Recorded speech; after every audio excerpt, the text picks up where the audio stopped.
जय हिंद दोस्तों। कैसे हैं आप सब? आई होप आप सब बढ़िया होंगे। तो हमने आप लोग देख रहे हैं ओडीएस क्लासेस।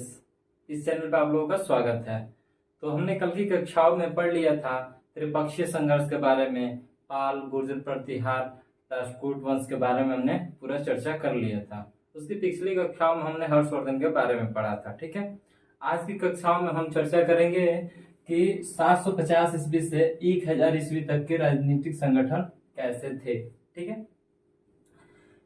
तो देखिए 750 ईस्वी से 1000 ईस्वी के बीच में जो भी राजनीतिक संगठन थे उसमें जो प्रमुख होता था वो राजा होता था। कौन होता था? राजा।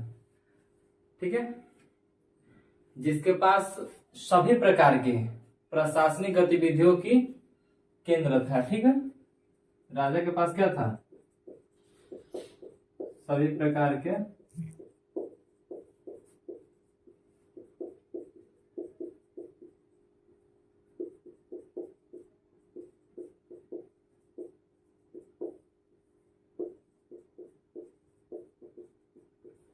राजा जो था वो सभी प्रकार के प्रशासनिक गतिविधियों का केंद्र था। ठीक है, और राजा प्रधान सेनापति भी था।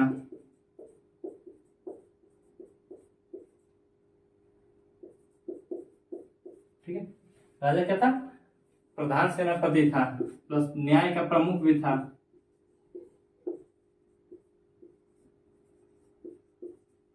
ठीक है, उसके बाद से इसका जो पद होता था राजा का वंशानुगत होता था। ठीक है,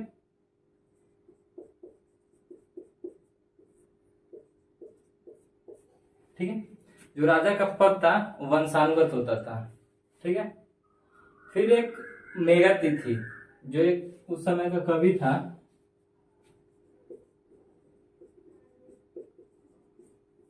इसके अनुसार इसने कहा है कि व्यक्ति शस्त्र धारण कर सकता था। ठीक है, व्यक्ति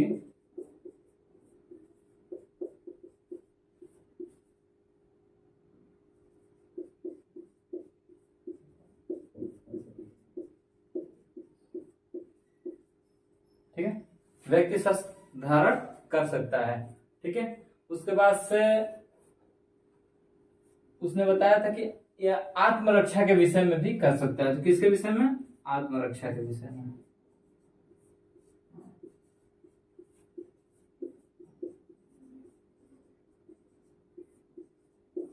ठीक है, आत्मरक्षा के विषय में। ठीक है, फिर इसका कहना है कि जो अन्यायी राजा होते थे, ठीक है, उनका विरोध करना उचित है। इसके अनुसार जो अन्यायी राजा होते थे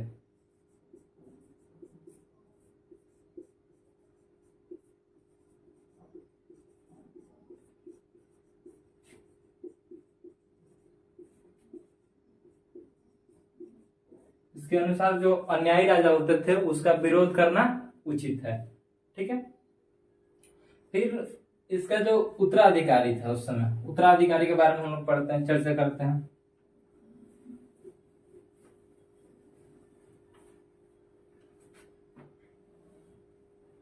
जो राजा होता था, ठीक है, राजा के उत्तराधिकारी के बारे में।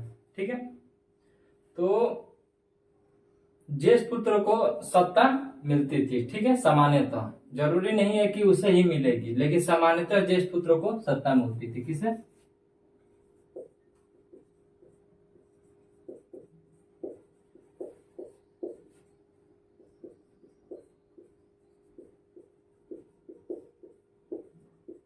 ठीक है, सामान्यतः।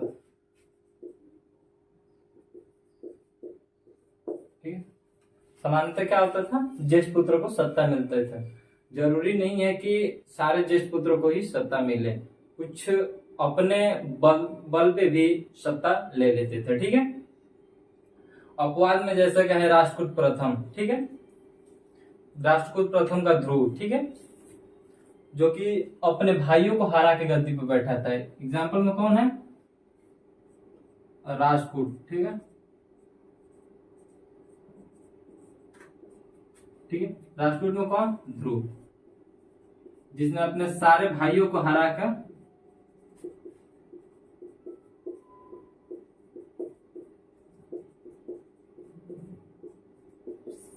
सत्ता प्राप्त की। ठीक है, ठीक है। जो राजपूत वंश में ध्रुव राजा था, उसने अपने सारे भाइयों को हरा के खुद सत्ता प्राप्त की थी। ठीक है, उसके बाद हम फिर देखते हैं, ये तो राजकुमारों के लिए हो गया। फिर राजकुमारी के लिए क्या था? ठीक है, राजकुमारी के लिए क्या प्रावधान था? तो इनके लिए सरकारी पदों पर नियुक्ति नहीं होती थी। ठीक है,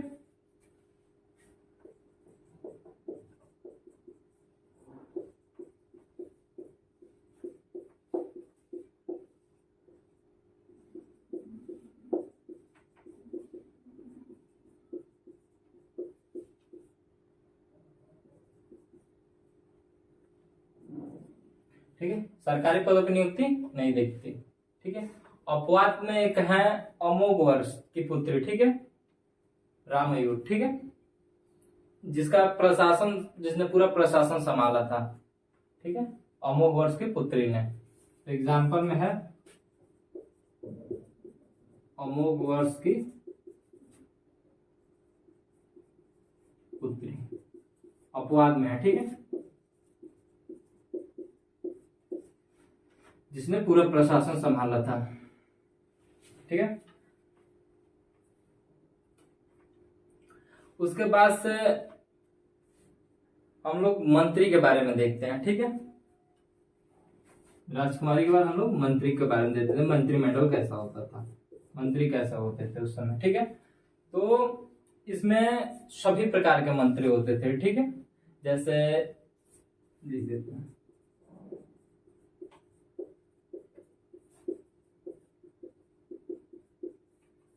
ठीक है, सभी प्रकार के मंत्री, जैसे विदेश मंत्री।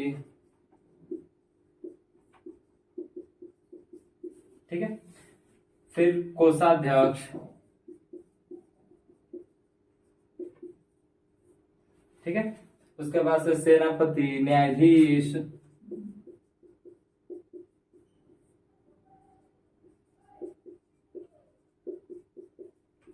ठीक है, इन सभी प्रकार के मतलब मंत्री रहते थे, लेकिन कि पुरोहित को छोड़ के। इसमें मंत्री में क्या छोड़ के, इसे छोड़ के, तो पुरोहित वर्ग को।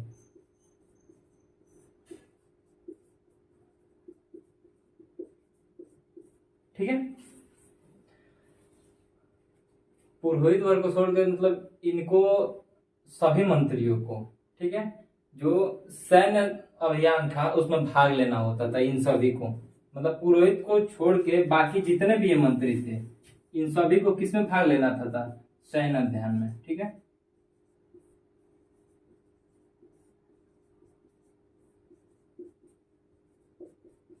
जो भी पुरोहित लोग थे उनको छोड़ के बाकी जितने भी मंत्री थे उनको सभी को सैन्य शिक्षा लेनी पड़ती थी। ठीक है, फिर हम लोग देखते हैं कि मथत या प्रधान क्या होता था उसमें।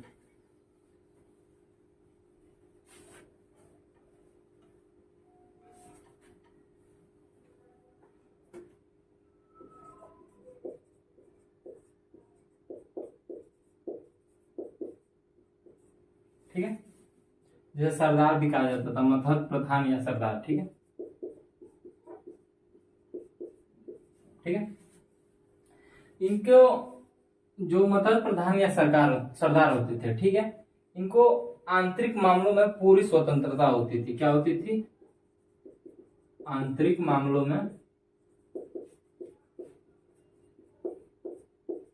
स्वतंत्रता,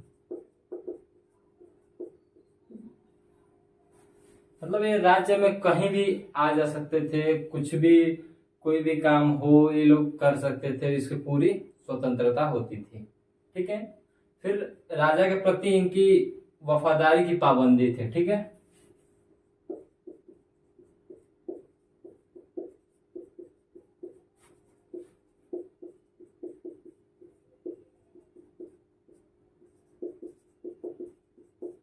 ठीक है, राजा के प्रति इनके वफादारी की पाबंदी थी। ठीक है, फिर इनको नजरसा देना पड़ता था या सेना देना पड़ता था, नजरसा और सेना दोनों देना पड़ता था। ठीक है,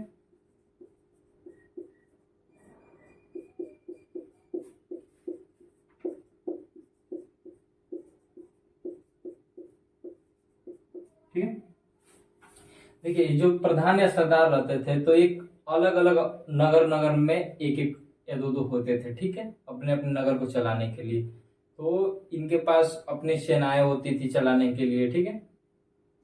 तो जो ये राजा को भेंट के रूप में नजरसा देते थे, ठीक है, उसके बाद से इनको सेना देना पड़ता था, ठीक है। उसके बाद से जो छोटे छोटे सरदार होते थे, ठीक है, जिनको सामंत कहा गया या भोगपति, छोटे छोटे सरदारों को क्या कहा गया?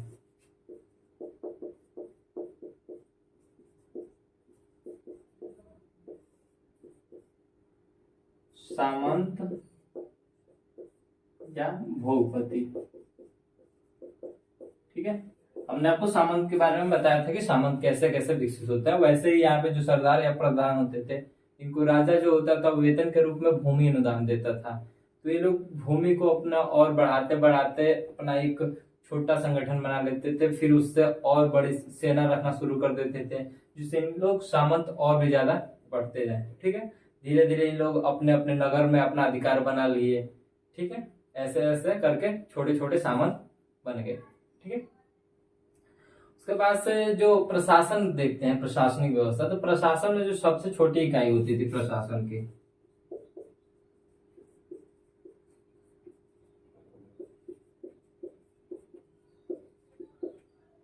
ये एग्जाम में हमेशा क्वेश्चन पूछता रहता है इन सबसे, ठीक है। तो आप लोग इस सभी चीजों को नोट कर लीजिएगा, ठीक है।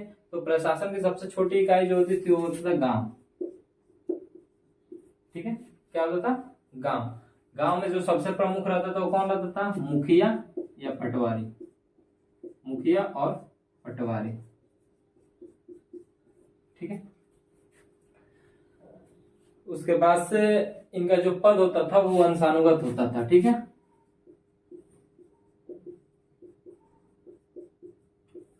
जो सबसे छोटी इकाई होती थी प्रशासन की वो होता था गांव। गांव में कौन से होते थे? मुखिया या मुखिया और पटवारी। इनका जो पद होता था वो वंशानुगत होता था, ठीक है। और इनको जो राजा वेतन देता था तो भू अनुदान के रूप में देता था, नहीं भूमि अनुदान के रूप में, ठीक है। तो इनको वेतन किस रूप में मिलता था? भू अनुदान के रूप में, ठीक है।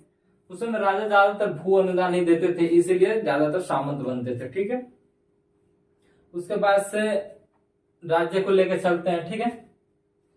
तो राज्य को लेकर चलते हैं तो सबसे पहले आता है प्रांत। मान लीजिए राज्य ले लिए, राज्य से छोटा फिर प्रांत, ठीक है।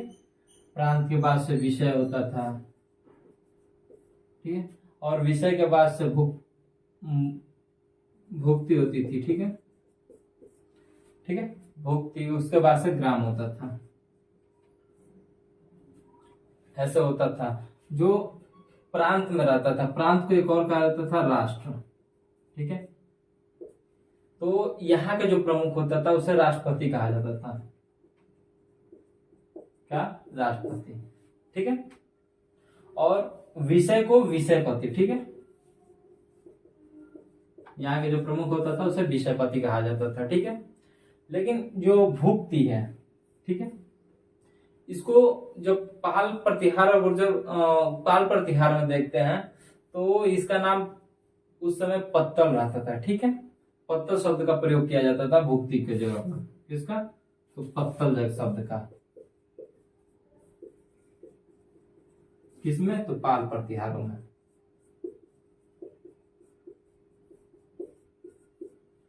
ठीक है। उसके बाद से जो राजनीतिक संगठन होता था उसमें जो धर्म का बात होता था वो सब पृथक रहते थे, ठीक है। जैसे राजनीतिक को अर्थशास्त्र में देखा गया है, लिखा